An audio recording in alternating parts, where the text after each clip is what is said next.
Hello, this is George from Happierleads. In this episode, we are going to explore the email campaigns. So, why you need to use email campaigns? The reason why is currently you may get a lot of businesses visiting your website. You can get information regarding the industry, the sector, everything about them, even when the company founded, the employee rates, how much money they make, which pages they visited. Now you have all of this information, and on top of this you have also the contact details. You can see the key decision makers. You can search by role, so you can get full information about the business, who is working in this business. Now the last step is to contact the right key decision makers in these companies. The reason why you shouldn't do this manually, number one, it takes a lot of effort to filter out, go one by one to these companies, find out who they are, send them an email, find the right key decision maker. Maybe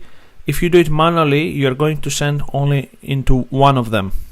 Let's say you want to send to a sales development manager, and let's say that also a director of growth is a good contact.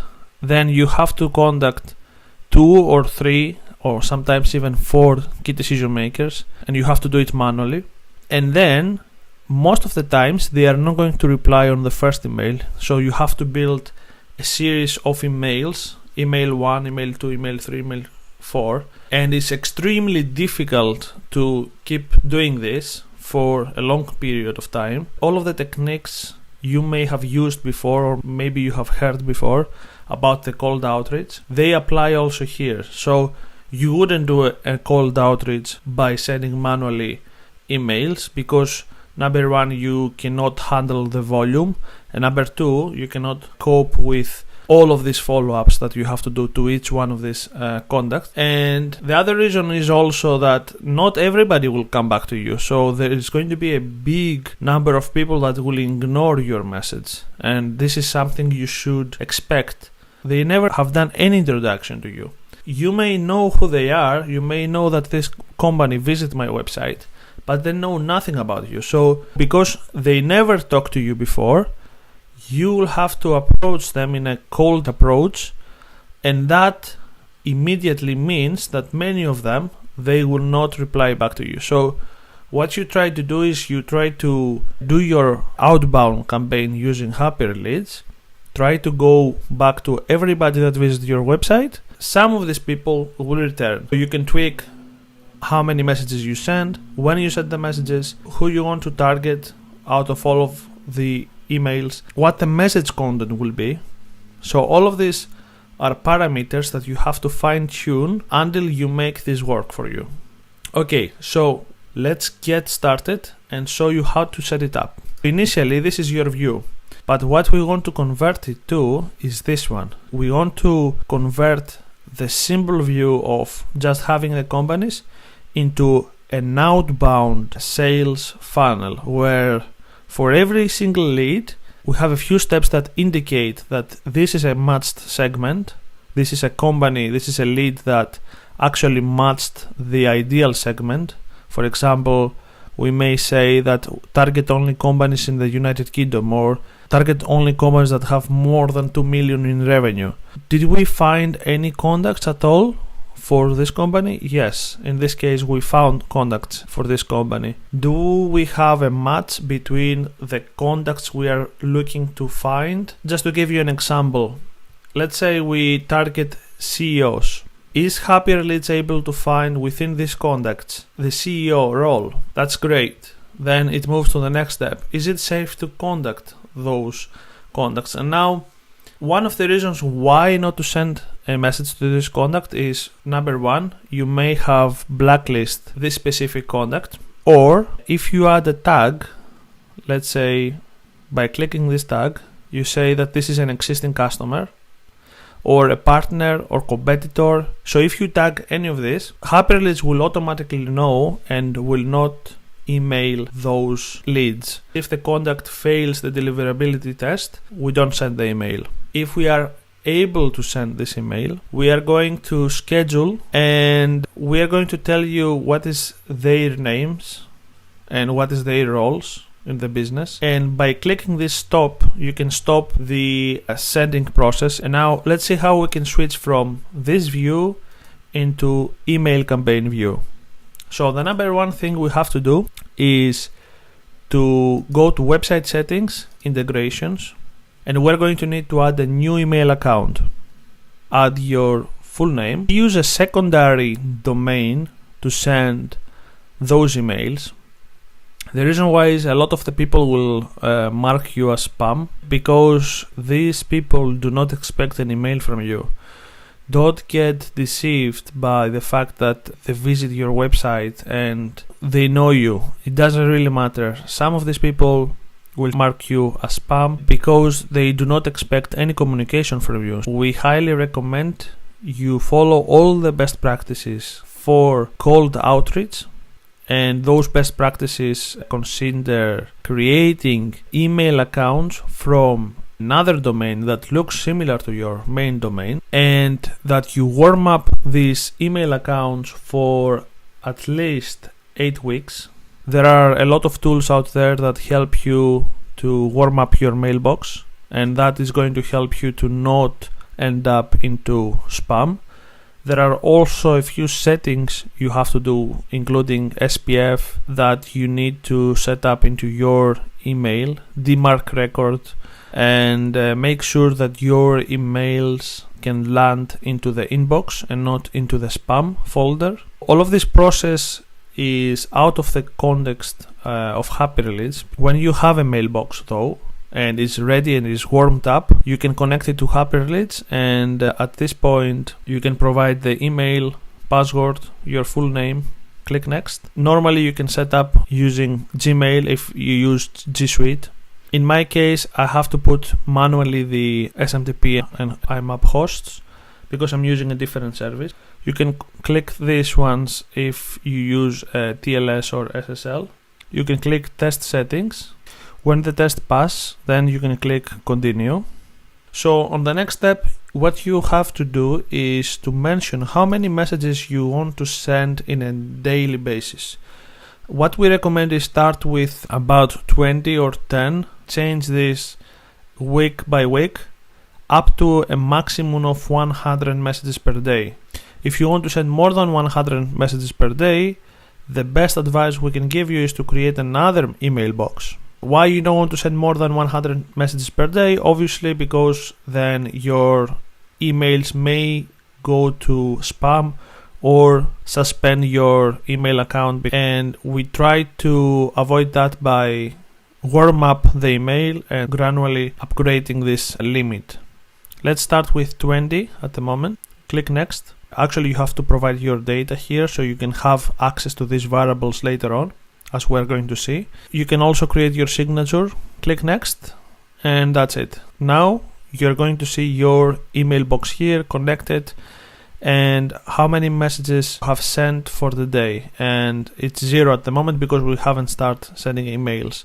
But later on you can come here and see how many messages you sent for the day. If you can see a lot of scheduled, and this is 20 out of 20, that means you have either to increase your limit, or if you have way more scheduled contacts, you have to add more email accounts so you can round robin between them. Now that you have connected your email accounts, the next thing we have to do is to create an email campaign. So we click email campaigns, create a new email campaign from here. You can give this a name, so you can say this is email retargeting. This is all auto-saved, by the way, while you're doing these changes. That means you can later on come back into this campaign and keep working on it until it's live. Now on the roles, this is just a few ready-made roles, but the majority of the time you are going to need to provide roles yourself. So for example, if you say CEO, this is not there yet, you can click create CEO, and this is going to create a custom role for you. Or you can say maybe delivery manager, and you can click to add those roles. So if any of these roles are there, we are going to send the email. Most importantly, let's say junior as a keyword. So this is the exclusion rules. So if you see something like junior delivery manager, it's going to exclude it because exclusion rules override the inclusion rules. So if you see senior delivery manager, is going to send it. If you see junior delivery manager, is not going to send it. Here you can put the exclusions, and this list, it's something that you have to keep working on as you execute the campaign. You see then what worked and what didn't work from experience. So you're going to see, okay, this role, actually it picked up this role, but we don't want this cloud. We want director of sales, but not cloud sales. In that case, you're going to go back here, say, let's add this keyword cloud. So every time it's going to see again the cloud, it's not going to send an email to these people. And I can manually stop it for now. And the next time, as I added this rule here, is not going to send this email. We also try to add as many roles as we can. For example, I have CEO. I can put also owner, founder. I can put also co-founder. My target here is to try to add the same roles with different keywords, because let's say you have a LinkedIn account. On LinkedIn account, you can describe yourself as a CEO, as owner, as founder. What we try to do is we try to describe the same role with different terms. If it's written in this way, it's going to be picked up and send the email to this person. We get started with something and then we keep improving these lists. Let's click next. Here is going to ask you from which emails you want to send this from. And you can select one. So you can send from this email, or you can select more than one. That means it's going to round robin between them. So it's going to share the load between those emails, and you can add more than two.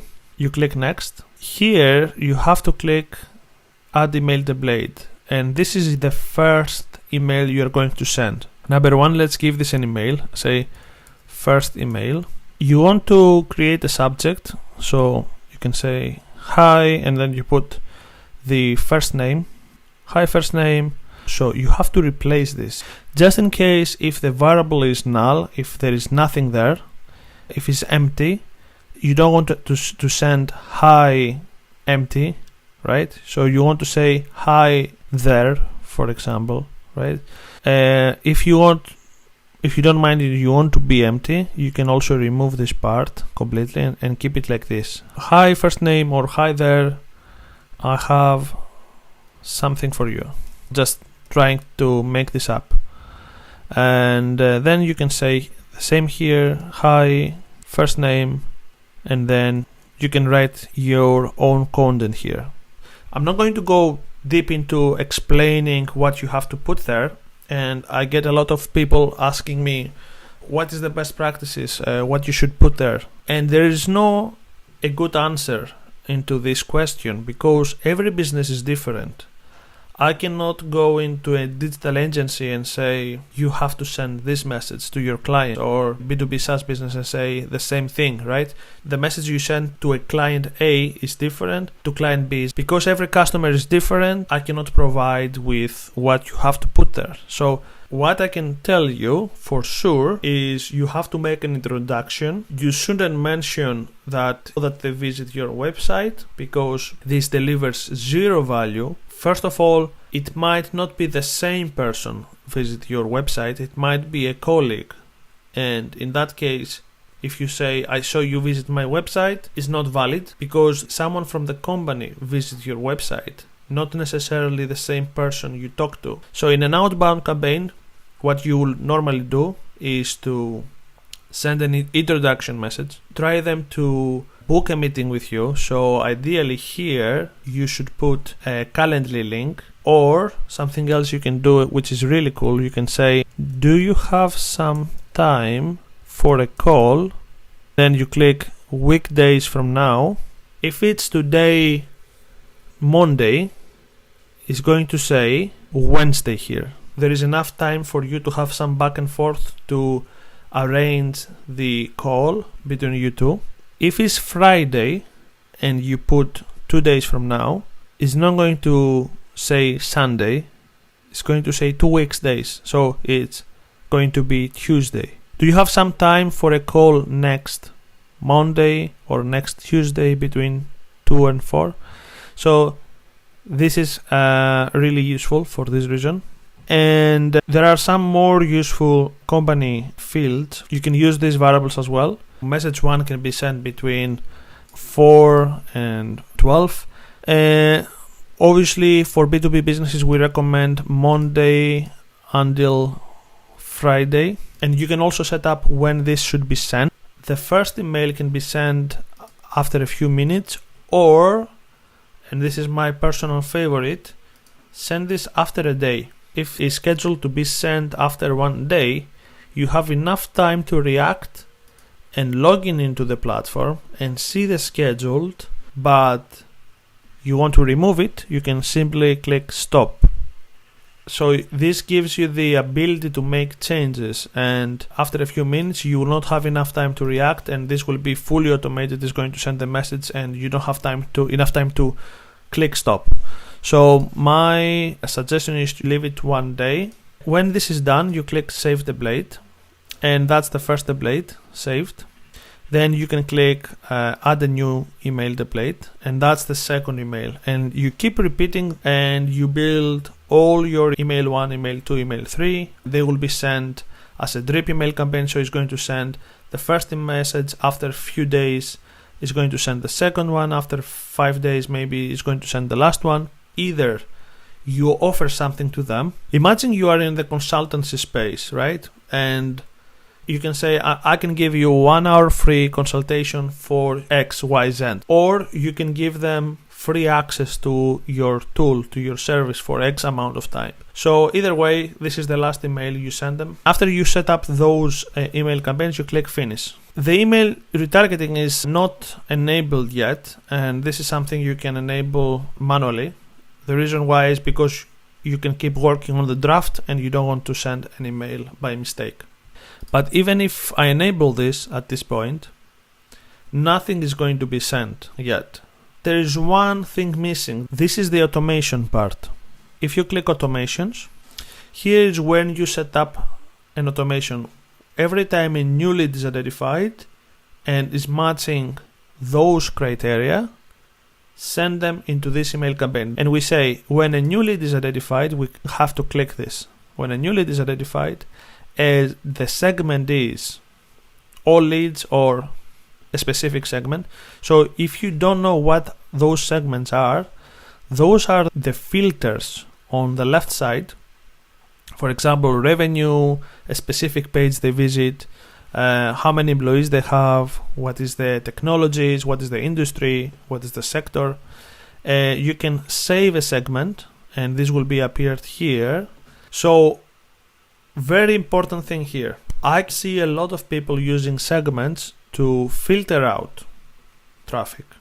And what I usually see is people afraid of sending too many messages, and they want only to send 1%, 2% of their website traffic. So the results you're going to get from 10 messages is going to be 0. And I just want to be very bold about this, because it's a numbers game, it's a funnel. If you send 10 messages, you're going to get 0 meetings, you're going to get 0 results. If you send 100 messages, maybe you get 1 meeting, you will get 0 sales. If you send 1000 messages, you are going to get 10 meetings, and then you're going to get 1 sale. So it's a funnel. So the more messages you send out, the better. The segments, in my opinion, are used to create different messages. Let's say this. A small business up to 10 employees or less than 1 million in revenue most likely is run by the CEO or founder. In that case, if you remember back on the email campaign, we had to target specific roles here. So instead of saying CMOs, CTOs, just target founders and CEOs for a small business. A founder has different needs from an employee. that could be one of the reasons why you want to segment, to send. And here on automation, you can say small businesses. Send the data to email campaign and then choose an email campaign for small businesses.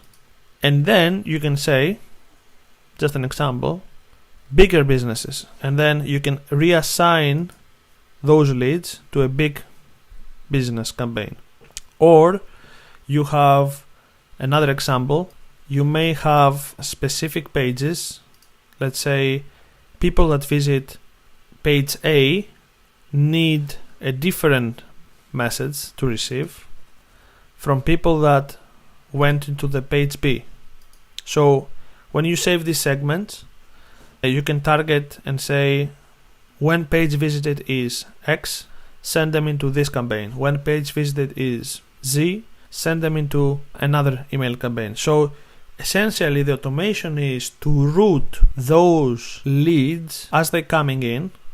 So every time a new lead is identified, is routed into a different email campaign based on those segments. When we do that, we give a name into this automation. For example, small startups automation. And now the email campaign can start because now we have the automation in place. Every time we have a new visitor, it's going to match those criteria. As I said before, if one of these criteria is not matched, you're going to see this with red. If we don't have enough contact details, there is nothing you can do at this point. Probably the business is too small. We can see that we found some contact details for the business. We match the ideal contact details for the business. Something that you need to pay attention to is when we find contact details for this lead, but it doesn't match with our ideal roles that we added. So that means, yes, we have contact details for this business, but they didn't match with those roles. So what we do in this case, we click inside, we click on the contacts, and then what we can see is that obviously we don't have too many contact details, otherwise we would have a match automatically. But then we try to see if any of this is the right contact for us. What you are going to soon realize is that your settings here is incomplete because there might be different roles you haven't considered that have to be in this list. So if you see that something doesn't match here, your ideal role, that's fine. You can leave this company and don't contact this company. But if you see that, okay, maybe you can alternatively contact this specific position, what you can do, you can click on this and send them into one of these email campaigns. So you can schedule manually this specific contact and you can send them into this campaign. Then you can take this and place it back here into the position. Every time this role comes again back, it's going to automatically send the email the next time. But initially, you had to manually send this. So just to recap, the automation is going to pick it up automatically and is going to start sending emails to those leads. You have the ability to stop or go inside, check the contacts manually, schedule emails to different positions that you didn't think initially, copy these positions back into this list, and the next time the algorithm is going to be more improved. It's going to know now what are the roles you need to send, and slowly from scheduling manually those contacts, it's going to become a process where the algorithm is going to be smarter and smarter because now you have fed the algorithm with all these details that it needs to know, and it's going to send more messages. So just to recap, the first step is to connect your email accounts with Happierleads, and you can do this from website settings integrations. So you add your email accounts here, you set up the limits that you can gradually upgrade as your email becomes more mature. The second part is to set up your email campaigns. Now you can create email campaigns that target a specific audience. For example, the CEOs only, or marketers, or salespeople, or HR. So you can create those unique messages based on the persona. And after you have those email campaigns, you can create automations. In the automations, you just map specific segments into emails. For example, and as we said before, segments is just a set of filters. For example, you can say if it's more than 2 million in revenue, send them in one campaign. If it's less than 2 million in revenue, send them into a second campaign. This is exactly what is happening here. That's it for today. Thanks a lot. Stay in touch, and if you need any help, do not hesitate to contact our team. Take care for now.